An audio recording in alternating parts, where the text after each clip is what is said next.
मेरे प्यारे बच्चों, आप सभी का स्वागत है हमारे YouTube चैनल पर।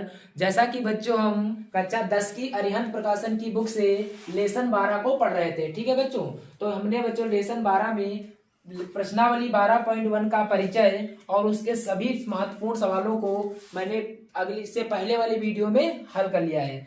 आज हम बच्चों इस वीडियो में लेसन 12 का टॉपिक नंबर 2 पढ़ेंगे। ठीक है बच्चों, तो जो टॉपिक नंबर 2 है उसका नाम है त्रिज्य खंड तथा वृत्त खंड का क्षेत्रफल। ठीक है बच्चों, तो यहाँ पर सबसे पहले जानेंगे कि ये त्रिज्य खंड क्या होता है। ठीक है बच्चों, फिर उसके बाद में हम जानेंगे कि ये वृत्त खंड क्या होता है। ठीक है बच्चों, उसके तो इससे पहले देखिए हम सबसे पहले जानेंगे यहाँ पर त्रिज्य खंड।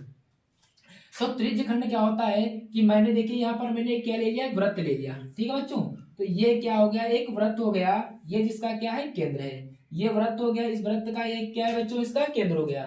ठीक है बच्चों, अब हम क्या करेंगे, इस वृत्त को इसके केंद्र से होकर के कुछ इस प्रकार से हम क्या कर देंगे, इसको काट देंगे। ठीक है बच्चों, ये यहाँ पर केंद्र से होकर के मैंने कुछ इस प्रकार से इसको क्या कर दिया, कट कर दिया। तो जब बच्चों हम इसको इस प्रकार से काटेंगे तो इसके दो पार्ट में क्या हो जाएगा, डिवाइड हो जाएगा। ठीक है बच्चों, देखिए ये इस वृत्त, ये पूरा एक वृत्त था। ठीक है बच्चों, अब इस वृत्त का ये केंद्र था, इस केंद्र से हमने कुछ इस प्रकार से इसको क्या कर दिया, काट दिया। जब हमने इसको इस प्रकार से काट दिया तो एक इसके देखिए दो पार्ट बन गए, एक पार्ट ये छोटा सा नीचे वाला और एक पार्ट इसका ऊपर वाला, दो पार्ट में बट गया। तो यहाँ पर बच्चों ये जो छोटा वाला पार्ट होता है, ये जो छोटा वाला पार्ट और यहाँ पर इसका ये जो बड़ा वाला पार्ट, ठीक है बच्चों, ये दोनों वृत्त सेम सेम है, तो इसका ये जो बच्चों बड़ा वाला पार्ट है, यही क्या कहलाते हैं बच्चों, त्रिज्य खंड कहलाते हैं। ठीक है बच्चों, तो यहाँ पर देखिए ये जो इसका छोटा वाला पार्ट है, इस छोटे वाले पार्ट को हम क्या बोलते हैं बच्चों, लघु त्रिज्य खंड। क्या बोलते हैं बच्चों, लघु त्रिज्य खंड। ठीक है बच्चों, अब यहाँ पर ये जो ऊपर का बड़ा वाला पार्ट है, इसको क्या बोला जाता है बच्चों, दीर्घ त्रिज्य खंड। क्या बोलते हैं बच्चों, इस बड़े वाले पार्ट को क्या बोलते हैं बच्चों, दीर्घ त्रिज्य खंड।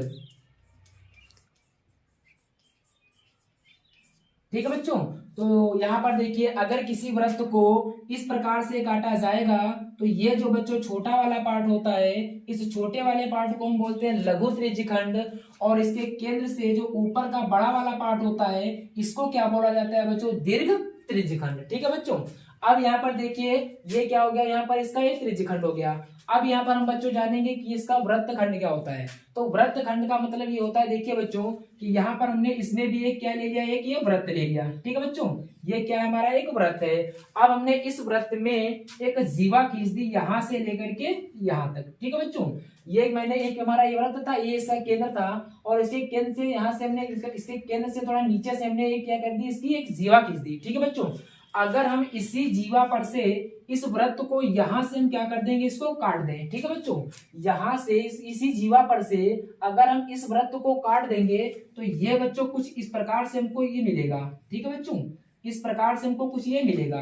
तो यही बच्चों क्या होता है, यही इसी को क्या बोलते हैं बच्चों, वृत्त खंड बोलते हैं। तो ये देखिए इसका केंद्र था, इसके केंद्र से कुछ नीचे से हमने इसको यहां से इसको क्या कर दिया, कट कर दिया। तो यहाँ पर देखिए जब मैंने इसको काट दिया तो यहाँ पर देखिए हमको दो पार्ट में इसके दो हिस्से मिल गए। एक हमको ये देखिए छोटा वाला हिस्सा और इसके बाद में ये इसके ऊपर का ये बड़ा वाला हिस्सा। ठीक है बच्चों, तो ये जो बड़ा वाला हिस्सा है और इसका ये जो छोटा वाला हिस्सा है, इसमें छोटे वाले को इसमें लेते हैं। ठीक है बच्चों, तो इसमें ये जो बड़ा वाला हिस्सा है और इसका ये जो छोटा वाला हिस्सा है, इन्हीं को हम क्या बोलते हैं बच्चों, वृत्त खंड बोलते हैं। ठीक है बच्चों, इन्हीं को क्या बोलते हैं, वृत्त खंड बोलते हैं। तो यहाँ पर ये जो छोटा वाला होता है इसको बोला जाता है लघु वृत्त खंड। क्या कहते हैं बच्चों, लघु वृत्त खंड। लघु का मतलब क्या होता है बच्चों, छोटा वाला वृत्त खंड। इसके बाद में ये जो बच्चों होता है बड़ा वाला, इसको बोलते हैं बच्चों क्या, दीर्घ वृत्त खंड। दीर्घ वृत्त खंड। ठीक है बच्चों, तो छोटे वालों को हम क्या बोलेंगे बच्चों, छोटे वालों को लघु वृत्त खंड कहेंगे, और ये जो बड़ा वाला होता है इसको क्या बोलते हैं बच्चों, दीर्घ वृत्त खंड बोलते हैं। अब यहाँ पर ये त्रिज्य खंड और वृत्त खंड हो गया बच्चों। अब हम जानेंगे यहाँ पर कि इस लघु वृत्त खंड का लघु त्रिज्य खंड का क्षेत्रफल क्या होता है और इस दीर्घ त्रिज्य खंड का क्षेत्रफल होता है क्या होता है। इसी प्रकार हम बच्चों इसमें जानेंगे कि इस लघु वृत्त खंड का क्षेत्रफल क्या होगा और ये दीर्घ वृत्त खंड का क्षेत्रफल क्या होगा। तो यहाँ पर देखिए बच्चों, सबसे पहले हम जानेंगे लघु त्रिज्य खंड का क्षेत्रफल। त्रिज्य खंड का क्षेत्रफल, ठीक है बच्चों। तो सबसे पहले यहाँ पर देखिए लघु त्रिज्य खंड का क्षेत्रफल क्या होगा। देखिए बच्चों, यहाँ पर हम इस चित्र में देखेंगे कि यहाँ पर देखिए ये बच्चों क्या है, ये देखिए यहाँ पर एक क्या था हमारा छोटा वाला लघु त्रिज्य खंड था। अब हमको इस लघु त्रिज्य खंड का क्षेत्रफल ज्ञात करना है। देखिए बच्चों, अब यहाँ पर देखिए सबसे पहले इसका क्षेत्रफल ज्ञात करने से पहले आपको पता होना चाहिए कि ये वाला जो हिस्सा है ये वृत्त का कितना हिस्सा है, ठीक है बच्चों। तो ये कितना हिस्सा पता करने के लिए देखिए बच्चों, ये जो हमारा वृत्त होता है टोटल कितने अंश का होता है, 360 अंश का होता है, ठीक है बच्चों। अब इसको 360 में से हमने इस वृत्त को कुछ मैंने काट लिया, तो कुछ का मतलब मान लेते हैं यहाँ पर हमने इसको थीटा कोण पर क्या कर दिया, काट दिया। क्योंकि ये बच्चों जो टोटल होता है ये कितना होता है, 360 का होता है। तो 360 में से हमने कुछ अंश का मतलब कितना, थीटा अंश का हमने इसको क्या कर दिया, काट के अलग कर दिया। तो यही बच्चों जो थीटा अंश का होगा इसका क्षेत्रफल ही क्या हो जाएगा, लघु त्रिज्यखंड का क्षेत्रफल हो जाएगा। तो हमको थीटा अंश का क्षेत्रफल निकालना है। तो यहाँ पर देखो बच्चों, लिखेंगे थीटा, अब बटे में यहाँ पर लिखना होगा कि ये जो थीटा है ये कितने का है, ये टोटल कितने का है, कितने में से, 360 में से। तो थीटा बटे कितना हो जाएगा बच्चों, 360। अब हमको क्या निकालना है, इसका क्षेत्रफल निकालना है। तो क्षेत्रफल यहाँ पर ये किसका है बच्चों, वृत्त का है। तो वृत्त का क्षेत्रफल कितना होता है, पाई आर स्क्वायर। तो यहाँ पर यही बच्चों लघु त्रिज्यखंड का क्षेत्रफल का फार्मूला हो जाएगा, ये दीर्घ त्रिज्यखंड का क्षेत्रफल। दीर्घ त्रिज्यखंड का क्षेत्रफल, ठीक है बच्चों। तो ये जो दीर्घ त्रिज्यखंड का क्षेत्रफल होगा उसको देखिए कैसे निकालेंगे। तो यहाँ पर देखिए हमने इसमें क्या किया था कि ये वाला जो थीटा कोण था इसको मैंने निकालकर अलग कर दिया। तो ये जो बच्चों टोटल जो कोण होता है वो कितना होता है, 360 अंश का होता है। तो 360 में से अगर ये थीटा कोण निकल जाएगा, थीटा वाला हिस्सा, थीटा कोण वाला हिस्सा अलग हो जाएगा, तो ये वाला बच्चों बचेगा कि नहीं बचेगा। तो अगर हम इसको 360 में से थीटा को माइनस कर देंगे तो ये बच्चों ऊपर वाला हमको क्षेत्रफल बचेगा कि नहीं बचेगा, ऊपर वाला एरिया बचेगा कि नहीं बचेगा। तो यहाँ पर लिखेंगे बच्चों 360 माइनस के थीटा और बटे, ये टोटल बच्चों कितने का होता है, 360 अंश का होता है। तो बटे में हो जाएगा 360 और गुणे में हो जाएगा, किसका क्षेत्रफल यहाँ पर निकालना है बच्चों, ये किसका क्षेत्रफल है, वृत्त का क्षेत्रफल है ना। तो वृत्त का क्षेत्रफल कितना हो जाएगा, पाई आर स्क्वायर। तो यहाँ पर ये बच्चों हो जाएगा दीर्घ त्रिज्यखंड का जो क्षेत्रफल होगा वो हो जाएगा बच्चों 360 माइनस थीटा बटे में बच्चों हो जाएगा 360 पाई आर स्क्वायर। ये जो बच्चों होता है ये होता है दीर्घ त्रिज्यखंड के क्षेत्रफल का, ठीक है बच्चों। यहाँ पर देखिए अगर इसको ना समझ में आए तो यहाँ पर इसके लिए जो दूसरा फार्मूला हो जाएगा वो कितना हो जाएगा, इसका दीर्घ त्रिज्यखंड का जो दूसरा सूत्र हो जाएगा वो क्या हो जाएगा, अगर हम इस पूरे वृत्त के क्षेत्रफल में से, पूरा वृत्त का क्षेत्रफल कितना होता है बच्चों, पाई आर स्क्वायर होता है, ठीक है बच्चों। पूरे वृत्त के क्षेत्रफल में से अगर हम इस लघु त्रिज्यखंड के क्षेत्रफल को माइनस कर देंगे, लघु त्रिज्यखंड के क्षेत्रफल को अगर माइनस कर देंगे तब भी बच्चों हमको इस दीर्घ त्रिज्यखंड का क्षेत्रफल मिल जाएगा, ठीक है बच्चों।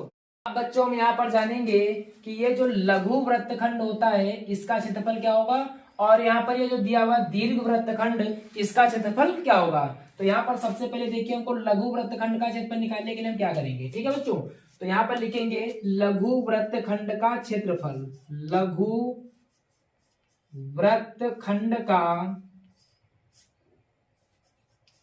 क्षेत्रफल, ठीक है बच्चों। तो यहाँ पर देखिए चित्र में, तो यहाँ पर देखिए बच्चों, ये देखिए अगर हम इसको इसके केंद्र से इसको मिला दें और हम अगर इसको इससे मिला दें, ठीक है बच्चों। तो यहाँ पर जब हम इसको इससे मिलाएंगे तो ये बच्चों देखिए हमको एक त्रिज्यखंड के आकार का दिख रहा है, ठीक है बच्चों। तो यहाँ पर देखिए अगर हम इस पूरे त्रिज्यखंड के क्षेत्रफल में से, ठीक है बच्चों, अगर हम इस पूरे त्रिज्यखंड के क्षेत्रफल में से ऊपर देखिए एक ये क्या बच्चों बनना है, क्या बनना है, त्रिभुज बनना है। तो यहाँ पर अगर हम इस पूरे त्रिज्यखंड के क्षेत्रफल में से ऊपर वाले इस त्रिभुज के क्षेत्रफल को क्या कर दें बच्चों, माइनस कर देंगे तो हमको ये लघु वृत्तखंड का क्षेत्रफल मिल जाएगा। तो यहाँ पर हमने क्या कहा बच्चों कि अगर हम इस त्रिज्यखंड के क्षेत्रफल में से, कौन सा त्रिज्यखंड यहाँ पर बच्चों, ये लघु त्रिज्यखंड, तो यहाँ पर लिखेंगे बच्चों लघु त्रिज्यखंड का क्षेत्रफल, त्रिज्य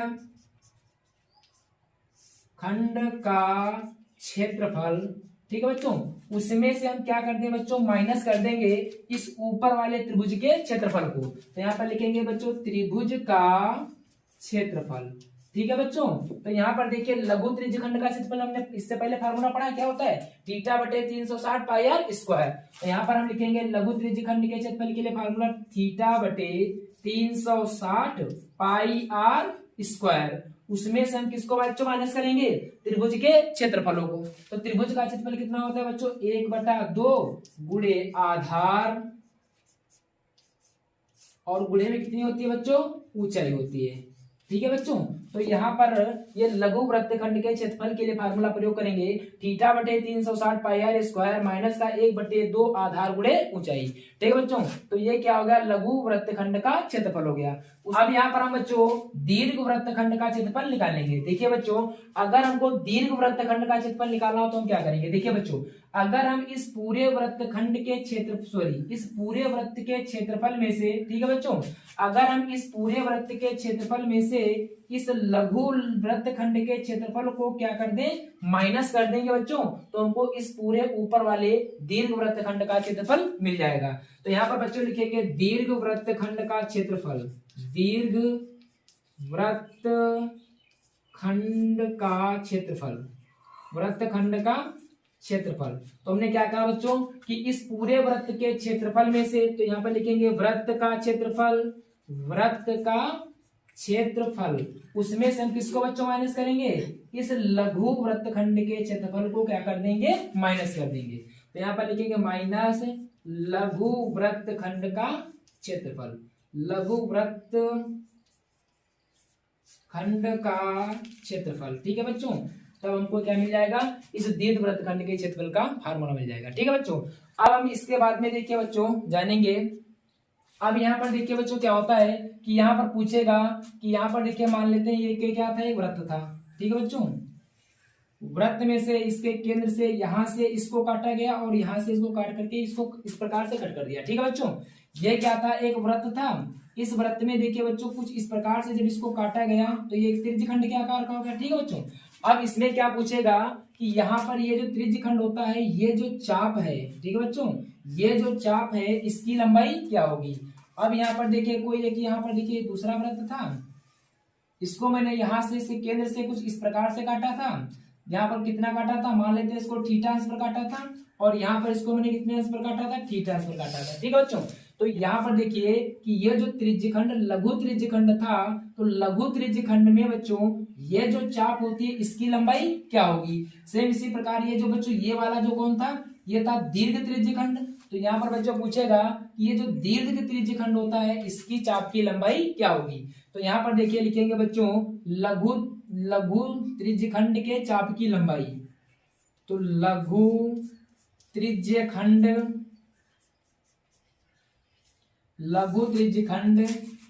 के चाप की लंबाई, चाप की लंबाई, ठीक है बच्चों। अगर हमको लघु त्रिज्यखंड के चाप की लंबाई निकालना हो तो यहाँ पर देखिए ये जो बच्चों टोटल ये सर्किल होता है कितने अंश का होता है, 360 अंश का होता है। तो यहाँ पर हमने यहाँ पर देखिए इसको थीटा अंश पर इसको काटा है, तो यहाँ पर देखिए थीटा अंश की चाप की लंबाई निकालना है। तो यहाँ पर देखेंगे बच्चों थीटा बटे में टोटल कितना होता है बच्चों, 360 होता है, तो यहाँ पर बटे में आएगा 360 और गुणे में हम किससे करा देंगे, ये क्या होती है बच्चों, ये जो चाप होती है किसकी होती है, वृत्त की परिधि की होती है। तो यहाँ पर हम किससे गुणा करा देंगे, वृत्त की परिधि से। तो वृत्त की परिधि कितनी होती है बच्चों, 2 पाई आर। तो हमको अगर लघु त्रिज्यखंड के चाप की लंबाई निकालना हो तो हो जाएगा बच्चों थीटा बटे 360 और गुणे में कितना हो जाएगा 2 पाई आर, ठीक है बच्चों। यही क्या हो जाएगा बच्चों, लघु त्रिज्यखंड के चाप की लंबाई का फार्मूला हो जाएगा। अगर हमको बच्चों इसी प्रकार इस दीर्घ त्रिज्यखंड के चाप की लंबाई निकालना हो तो ये वाला मतलब थीटा अंश का ये जो कोण था इसको अलग कर देंगे, तो ये वाला बच्चों ऊपर कितना बच जाएगा, ये बच जाएगा 360 माइनस के कितना हो जाएगा थीटा, ठीक है बच्चों। तो यहाँ पर लिखेंगे दीर्घ त्रिज्यखंड के चाप की लंबाई, दीर्घ त्रिज्यखंड के चाप की लंबाई ये बराबर बच्चों क्या हो जाएगा, देखिए तो यहाँ पर देखिए ये वाली चाप होती है, ये वाली चाप पूछ रहा है इसकी लंबाई, तो यहाँ पर ये कितना है बच्चों 360 माइनस के थीटा बटे में टोटल कितना होता है बच्चों 360, तो टोटल को हम बटे में रखते हैं 360 और गुणे में ये क्या है बच्चों किसकी है, वृत्त की परिधि है, तो वृत्त की परिधि से गुणा करा देंगे, वृत्त की परिधि कितनी होती है बच्चों 2πr। तो यहीं पर बच्चों ये क्या हो जाएगा कि लघु त्रिज्यखंड के चाप की लंबाई का जो फार्मूला हो जाएगा वो जाएगा 360 माइनस थीटा बटे 360 गुणे में 2πr। अगर हमको लघु त्रिज्यखंड के चाप की लंबाई निकालना हो तो किसका प्रयोग है, थीटा बटे 360 2πr। ठीक है बच्चों, तो यहाँ पर इसके सभी फार्मूले हो गए।